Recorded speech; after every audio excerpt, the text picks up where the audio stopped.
பாஜக வந்து விஜய் அவர்களுக்கு வந்துட்டு ரொம்ப மறைமுகமா சப்போர்ட் பண்ணிக்கிட்டு இருக்காங்க. பாஜகவோட பாஜக பக்கம் அவர் சாய்ந்து கொண்டே இருக்கிறார். ஏன்னா பாத்தீங்க அப்படின்னா இந்த கரூர் சம்பவம் நடந்ததுக்கு பிறகு பாஜக வந்து ரொம்பவுமே சப்போர்ட் பண்ணாங்க, ஏடிஎம்கேவும் ரொம்ப சப்போர்ட் பண்ணாங்க. அப்படின்னும் போது அவர் ஒரு பக்கமாவே சாஞ்சிட்டாரு. ஸோ பாஜக கைக்குள்ள இருக்கிறாரு, அதுவும் ஒரு பேச்சு வருது இல்ல. இங்க பாஜகவுக்கு எந்த அளவுக்கு உங்களுக்கு வரவேற்பு இருக்குன்னு தெரியும்ல. இல்லை, இப்போ நான் என்ன சொல்றேன், நீங்க ஒரு விஷயம் சொன்னீங்க, அரசியல்னா அப்படிதாங்க, விமர்சிக்க தான் செய்வாங்க, அரசியல்வாதி கிட்ட அரசியல் தான் பண்ணுவாங்க. இவர் அரசியல்வாதி, இந்த அரசியல்வாதி கிட்ட பாஜகவும் அதிமுகவும் அரசியல் பண்ணதுலே வச்சுக்கோங்களேன், என்னங்க தப்பு? என்னங்க தப்பு? சிம்பிளா முடிச்சிடலாம். இதுல சும்மா பேசுறதே உருட்ட வேணாம். இப்ப நீங்க தான் சொன்னீங்க 41 பேர் துயர சம்பவம் நடந்திருந்தாலும் அதில் அரசியல் செய்யக்கூடிய சூழல் இருக்கதான் செய்யும். ஏன்னா அவர் அரசியல் பண்ண வந்திருக்காரு, அவியல் பண்ண வரலன்னு நீங்க சொன்னீங்களா இல்லையா? அப்ப பாஜகவும் அதிமுக கிடையாதுங்க, any party will do politics.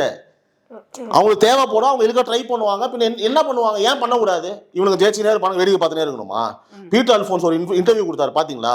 புலம்பி தள்ளுறாரு, பாஜக இழுக்க போகிறது, அதிமுக இழுக்க போகிறது, அங்க போறாரு தாவேக்கா வைத்தியம் வாங்கி தான் அவர் அடிச்சுக்கல.